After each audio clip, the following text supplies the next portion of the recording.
삶의 기적을 일으키는 30분 예배를 시작하도록 하겠습니다. 하나님께서 오늘 우리에게 주신 말씀은 사도행전 7장 51절부터 60절까지 말씀입니다. 이 말씀 제가 봉독하도록 하겠습니다. 목이 곧고 마음과 귀에 할례를 받지 못한 사람들아, 너희도 너희 조상과 같이 항상 성령을 거스리는도다. 너희 조상들이 선지자들의 중에 누구를 박해하지 아니하였느냐? 의인이 오시리라 예고한 자들을 그들이 죽였고 이제 너희는 그 의인을 잡아준 자요 살인한 자가 되나니 너희는 천사가 전한 율법을 받고도 지키지 아니하였도다 하니라. 그들이 이 말을 듣고 마음에 찔려 그를 향하여 이를 갈거늘 스데반이 성령 충만하여 하늘을 우러러 주목하여 하나님의 영광과 및 예수께서 하나님 우편에 서신 것을 보고 말하되 보라 하늘이 열리고 인자가 하나님 우편에 서신 것을 보노라 한데 그들이 큰 소리를 지르며 귀를 막고 일제히 그에게 달려들어 성 밖으로 내치고 돌로 칠세 증인들이 옷을 벗어 사울이라 하는 청년의 발 앞에 두니라. 그들이 돌로 스데반을 치니 스데반이 부르짖어 이르되 주 예수여 내 영혼을 받으시옵소서 하고 무릎을 꿇고 크게 불러 이르되 주여 이 죄를 그들에게 돌리지 마옵소서 이 말을 하고 자니라. 아멘. 오늘도 이 시간 하나님께서 우리에게 주신 말씀을 듣기 전에 잠시 기도하는 시간 갖도록 하겠습니다. 하나님 아버지, 오늘도 연약하고 어리석고 미련한 저희를 사랑하시는 하나님, 저희를 친히 만나주시고 저희에게 말씀하여 주시니 감사합니다. 하나님 아버지, 오늘도 주시는 말씀을 통해서 저희를 사랑하신 하나님, 그 하나님의 놀라우신 사랑을 다시 한번 기억하게 하시고 그 사랑을 믿게 하셔서 저희를 사랑하신 하나님을 믿는 믿음, 그 믿음으로 담대하게 세상을 살아가는 저희가 될 수 있도록 은혜 베풀어 주옵소서. 예수님의 이름으로 감사하며 기도드렸나이다. 아멘. 오늘 말씀에 보면은 대제사장의 질문에 대해서 스데반 집사가 이스라엘의 역사 속에서 있었던 일들에 대해서 말하면서 결론적으로 사도행전 7장 52절에서 이렇게 대답을 합니다. 너희 조상들이 선지자들 중에 누구를 박해하지 아니하였느냐? 의인이 오시리라 예고한 자들을 그들이 죽였고 이제 너희는 그 의인을 잡아준 자요 살인한 자가 되나니 라고 스데반 집사가 말합니다.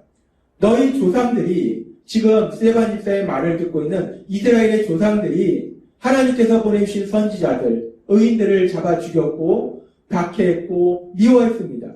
그런데 그렇게 이스라엘의 조상들이 그렇게 한 것처럼 바로 너희도 지금 스데반 집사의 말을 듣고 있는 그 사람들도 너희도 하나님의 의인이 보내주신 자를 살인했다. 여기서 말씀하는 의인은 구원자로 보내신 예수 그리스도를 의미해요. 너희는 예수님이 구원자로 보내신 예수님을 죽음을 맞이하도록 만들었다. 라고 지금 스데반 집사가 말하고 있는 겁니다. 지금 스데반 집사는 결론적으로 긴 이야기를 통해서 결론으로 무엇을 말하는가? 하나님께서 의인으로 보내신 구원자로 보내신 그 예수님을 이스라엘 백성이 죽도록 만들었음을 스데반 집사는 말하고 있는 겁니다. 그런데 그렇게 스데반 집사가 이렇게 그 예수님에 대해서 예수님의 죽으심에 대해서 말했을 때 이 말을 들은 사람들의 반응이 어떤가? 계속해서 사도행전 7장 54절은 이렇게 말씀합니다. 그들이 이 말을 듣고 마음에 찔려 그를 향하여 이를 갈거늘 이라고 말합니다. 마음에 찔려 그를 향하여 이를 갈거늘. 이 말씀을 우리가 조금 이해하기 쉽게 현대인 성경으로 보도록 하겠습니다. 현대인 성경으로 사도행전 7장 54절의 말씀을 보면 그들은 스데반을 듣고 화가 머리끝까지 치밀어 올라 이를 갈았다 라고 표현하고 있습니다. 그렇습니다. 그들은 스데반 집사의 말을 듣고 나서 화가 머리끝까지, 그러니까 엄청나게 분노가 일어난 겁니다. 엄청나게 스데반 집사에 대해서 분노하기 시작하는 그들의 모습을 볼 수 있습니다. 그러면서 우리가 오늘 사도행전 7장에서 스데반 집사의 말을 들은 사람들의 반응을 보면서 근데 이 사도행전 7장과 아주 비슷한 상황이 사도행전 2장에도 나옵니다. 사도행전 2장에서 오순절날 성령이 임하시고 신비로운 현상들이 일어남으로 인해서 많은 사람들이 모였을 때 베드로 사도가 그 사람들에게 말씀을 전하면서 결론적으로 무엇이라고 말하는가? 사도행전 2장 36절은 이렇게 말씀합니다. 그런즉 이스라엘 온 집은 확실히 알지니 너희가 십자가에 못 박은 이 예수를 하나님이 주와 그리스도가 되게 하셨느니라 아니라. 베드로 사도는 그 자리에 모인 사람들에게 너희는 구원자로 오신 예수님을 십자가에 못 박아 죽도록 만들었지만 하나님이 그 예수님을 살리셔서 주와 그리스도가 되게 하셨다라고 선포하더라는 겁니다. 지금 베드로 사도가 사도행전 2장 36절에서 말씀하고 있는 거나 사도행전 7장에서 스데반 집사가 말씀하고 있는 거나 결국은 사실은 같은 내용입니다. 하나님께서는 예수님을 의인으로 구원자로 이 땅에 보내주셨는데 이스라엘 백성은 그 예수님을 십자가에 못 박아 죽도록 만들었다는 거예요. 예수님에 대한 말씀을 전하고 있습니다. 복음의 말씀을 전하고 있어요. 지금 스데반 집사나 또 이 베드로 사도나 똑같이 그 예수님에 대해서 그 예수님의 삶과 죽음에 대해서 그 복음의 말씀을 전하고 있는데 그런데 지금 사도행전 7장에서 그 말씀을 들었던 사람들의 반응과 사도행전 2장에서 베드로 사도의 말을 들었던 사람들의 반응이 전혀 다릅니다. 베드로 사도의 그 말처럼 하나님께서 예수님을 구원자로 보내셨는데 너희가 그 예수님을 십자가에 못 박아 죽도록 만들었다라고 베드로 사도가 강력하게 선포할 때에 그 말을 들은 사람들의 반응에 대해서 사도행전 2장 37절은 이렇게 말씀합니다. 그들이 이 말을 듣고 마음에 찔려 아까 사도행전 7장이랑 비슷한 표현을 합니다. 마음에 찔렸다는 거예요. 사도행전 7장에서도 마음에 찔렸다는 표현을 씁니다. 근데 그 다음에가 달라요. 마음에 찔려 베드로와 다른 사도에게 물어 이르되 형제들아 우리가 어찌할꼬 하거늘 이라고 얘기합니다. 지금 사도행전 2장에서 마음에 찔리는 것은 양심의 가책을 받는 거예요. 아, 우리가 지금 엄청난 죄를 졌구나. 이런 양심의 가책을 받아서 마음이 아픈 거예요. 그렇게 마음이 아파서 그들이 그럼 어떻게 하지? 우리가 그렇게 큰 죄를 졌는데 그럼 우리가 어떻게 되냐? 베드로 사도한테 묻는다는 겁니다. 지금 우리가 사도행전 7장의 말씀과 사도행전 2장의 말씀을 함께 묵상할 때 베드로 사도가 전한 말씀이나 스데반 집사가 전한 말씀이나 결국은 내용은 같은 내용이라는 거예요. 하나님은 예수님을 의인으로 구원자로 보내주셨는데 이스라엘 백성이 그 예수님을 십자가에 못 박아 죽도록 만들었다. 그 예수님에 대해서 그 복음의 말씀을 전했다는 거예요. 똑같은 말씀을 전했는데 똑같은 복음의 말씀을 전했는데 지금 듣는 사람들의 반응이 서로 다르더라는 겁니다. 이 사도행전 2장에서는 그들이 결국은 회개하고 구원을 받는데 사도행전 7장에서는 우리가 읽은 말씀처럼 그들이 분노해서 결국은 그 말씀을 전한 스데반 집사를 돌로 쳐서 죽이는 악을 행하더라는 거예요. 우리는 이 사도행전 2장의 말씀과 사도행전 7장의 말씀을 함께 묵상하면서 우리 마음속에 한 가지 질문이 생깁니다. 왜 똑같은 복음의 말씀을 듣는데 반응이 서로 그렇게 다른가? 어떤 사람은 회개하고 구원을 받는데 어떤 사람은 더욱더 악을 행하는가? 왜 똑같은 복음의 말씀에 대해서 사람들은 그렇게 다른 반응을 보이는가? 우리가 이 부분에 대해서 궁금합니다. 질문이 생길 수 있어요.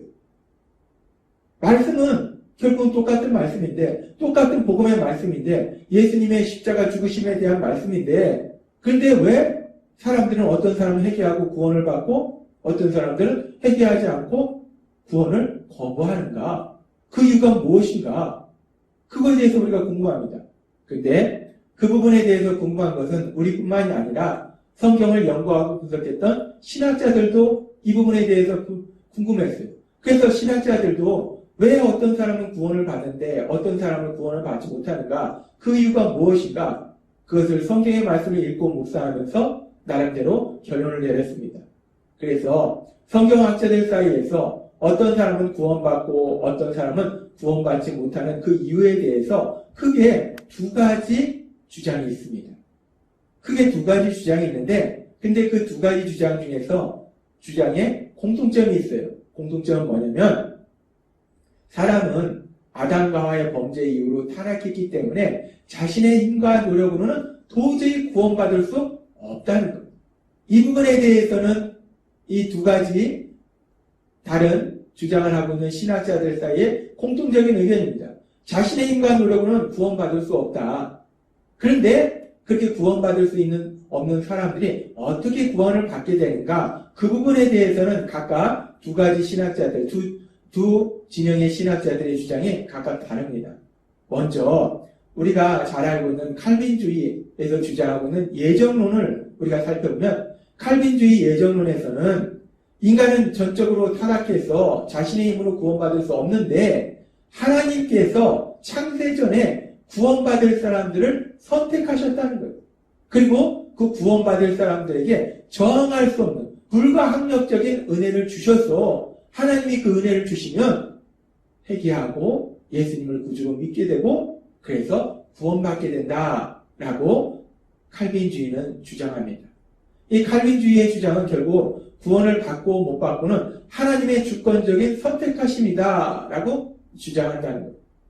이에 반해서 아르미니안주의는 어떤 주장을 하는가? 아르미니안주의에서는 신인 협동설을 주장합니다. 하나님과 인간이 합력해서 구원을 이룬다는 거예요. 그것은 무슨 뜻이냐? 인간은 타락했기 때문에 스스로의 힘으로 구원받을 수 없다는 거예요. 그래서 하나님께서 예수님을 보내주셔서 십자가 죽으심과 부활하심을 통해서 구원사역을 이루셨을 때 그 예수님이 구원사역을 이루므로 인해서 모든 사람들에게 선제적인 은총을 주셨다는 거예요. 그 선제적인 은총을 주셔서 자신 스스로는 구원받을 수 없는데 이제 그 은총으로 인해서 회개하고 믿음을 선택하고 안 할 수 있는 그 능력을 하나님이 주셨다는 거예요. 그래서 복음의 말씀을 듣고 회개하고 믿음을 선택하면 구원을 받는 것이고, 복음의 말씀을 듣고 또 회개하지 않고 믿음을 선택하지 않으면 구원을 받지 못하는 것이다. 결국 구원은 자신의 선택의 문제다라고 주장하는 것이 아르미니안주의의 주장입니다.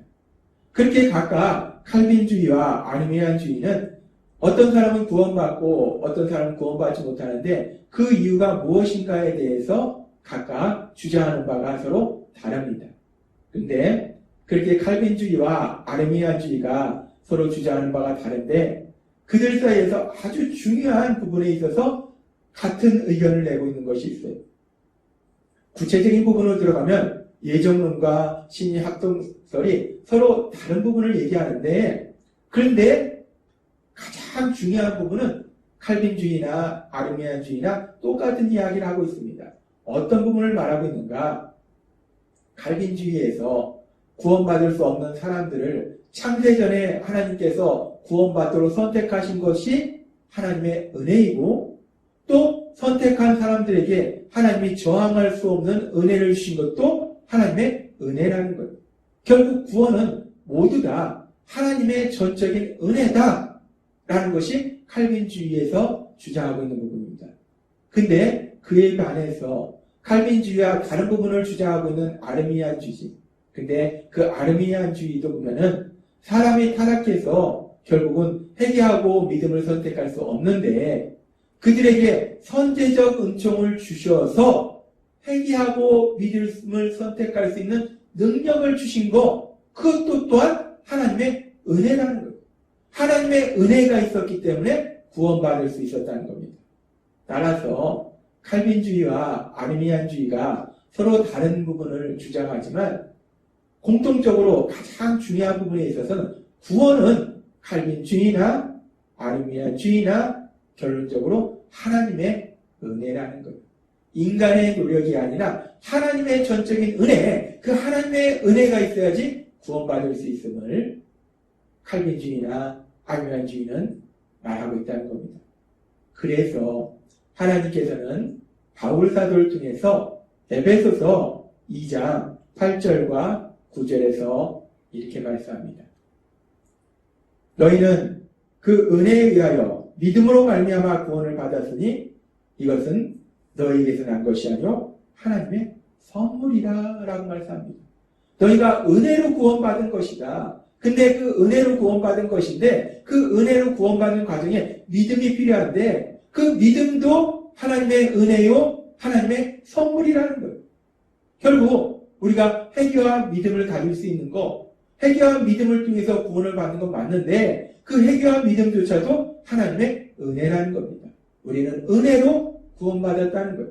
그렇기 때문에 에베소서 2장 9절의 말씀처럼 행위에서 난 것이 아니니 우리의 의지나 우리의 생각이나 우리의 노력이나 우리의 행동에서 구원이 온 것이 아니니 누구든지 자랑하지 못하게 함이라 라고 말씀합니다. 그렇습니다. 하나님께서는 성경의 말씀을 통해서 우리에게 분명하게 말씀하십니다. 우리가 구원받을 수 있는 것은 전적으로 하나님의 은혜라는 것. 하나님의 은혜가 있었기 때문에 우리가 죄인인 우리에게 베풀어 주시는 하나님의 그런 사랑이 있었기 때문에 우리가 구원받을 수 있었다는 겁니다. 그리고 또한 중요한 것은 우리의 구원이 하나님의 은혜인데 그렇게 우리를 은혜로 구원하신 하나님은 구원 이후의 그 모든 삶도 우리의 노력이 아니라 하나님의 은혜로 살아가도록 만들어 주신다는 것. 구원도 하나님의 은혜요, 구원 이후의 삶도 하나님의 은혜라는 겁니다. 성령 하나님을 주셔서 우리가 하나님이 주시는 말씀에 순종하게 하시고 하나님의 신복을 누리도록 만들어 주신다는 거예요. 하나님은 오늘 다시 한번 우리에게 기억하게 하십니다. 구원도 하나님의 은혜요, 구원 이후의 모든 삶도 하나님의 은혜. 그렇게 우리를 사랑하셔서 우리에게 은혜 베풀어 주신 그 하나님, 그 하나님의 은혜 안에 거함으로 인해서 우리 하나님이 인도하시는 삶, 인도하심에 순종함으로 인해서 하나님 주신 참된 행복을 누리고 그 좋으신 하나님, 그 좋으신 하나님을 찬양하며 감사하며 그 하나님의 영광을 나타내시는 여러분이 되시길 주님의 이름으로 축원합니다. 기도하겠습니다. 하나님 아버지 감사합니다. 오늘도 주신 말씀처럼 우리의 구원도 하나님의 은혜요, 구원 이후의 모든 삶도 하나님의 은혜일진데 그렇게 은혜 베풀어 주신 그 하나님 안에 거함으로 인해서 하나님의 은혜로 날마다 기뻐하며 감사하며 찬양하는 귀한 삶을 살아가는 저희가 될 수 있도록 역사하여 주옵소서. 예수님의 이름으로 감사하며 기도드리옵나이다. 아멘. 이 시간도 하나님께서 우리 주신 말씀을 묵상하면서 조용히 기도하는 시간 갖도록 하겠습니다.